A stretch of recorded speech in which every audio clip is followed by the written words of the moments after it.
अछूते जंगल की गहराइयों में, जहां पेड़ हवा को अपने रहस्य फुसफुसाते और नदी चांद को लोरियां गाती, वहां एक करीब लेकिन समर्पित जोड़ा रहता था, रवि और मीरा।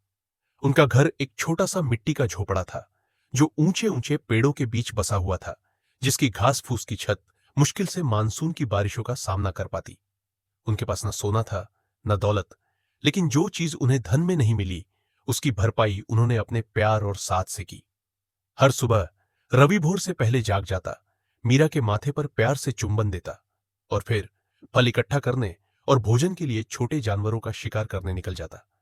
मीरा, जिसकी हथेलियां नाजुक थीं लेकिन आत्मा अटूट, नदी से पानी लाती, अपनी छोटी सी सब्जियों की बगिया संभालती और सूखी ताड़ की पत्तियों से चटाई बुनती। मुश्किलों के बावजूद वे खुश थे। उनके पास एक दूसरे का साथ था और उनकी छोटी सी दुनिया में यही काफी था। लेकिन किस्मत, जो निर्दयी और अनिश्चित थी, के कुछ और ही इरादे थे। तूफान जिसने सब बदल दिया। एक शाम जब रवि जंगली बेरों की टोकरी लेकर घर लौटा, उसने देखा कि आसमान में काले बादल डरावने ढंग से मंडरा रहे थे। जंगल, जो आमतौर पर पंछियों की चहचहाहट और पत्तों की सरसराहट से भरा रहता था, अचानक अजीब से सन्नाटे में डूब चुका था। मीरा, उसने पुकारा, झोपड़ी की ओर दौड़ते हुए। वह बाहर थी, कपड़ों को सूखने से पहले समेटने की कोशिश कर रही थी। तूफान आ रहा है। कुछ ही पलों में आसमान ने अपनी पूरी शक्ति से कहर बरपाना शुरू कर दिया। हवा एक गुस्साए दानव की तरह गरजने लगी, पेड़ों को हिलाते और जड़ से उखाड़ते हुए।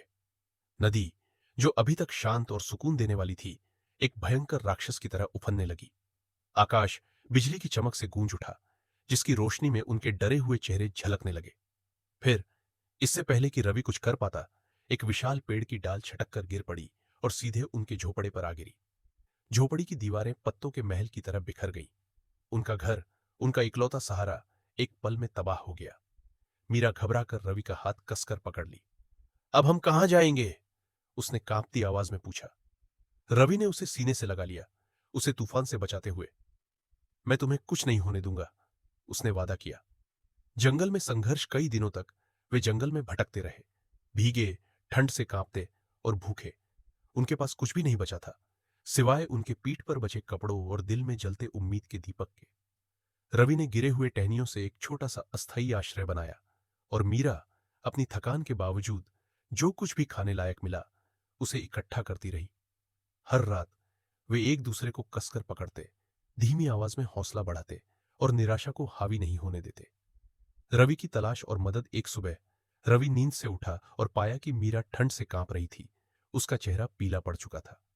बस थोड़ा और रुको मीरा, उसने टूटती आवाज में कहा, मैं मदद लाऊंगा। नई उम्मीद से भरा, वह घने जंगल के बीच मीलों तक चला। अंततः जंगल के किनारे एक छोटे गांव तक पहुंच गया। गांव वालों ने उसकी बेबस हालत देखी और उस पर दया की।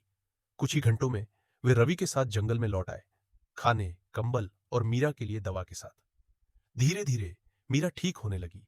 उसका शरीर फिर से मजबूत हुआ और उसकी आंखों में उम्मीद लौट आई। एक नई शुरुआत। हालांकि उन्होंने अपना घर खो दिया था, उन्होंने अपनी आशा नहीं खोई। गांव वालों की मदद से रवि और मीरा ने अपनी झोपड़ी को पहले से भी ज्यादा मजबूत बनाया।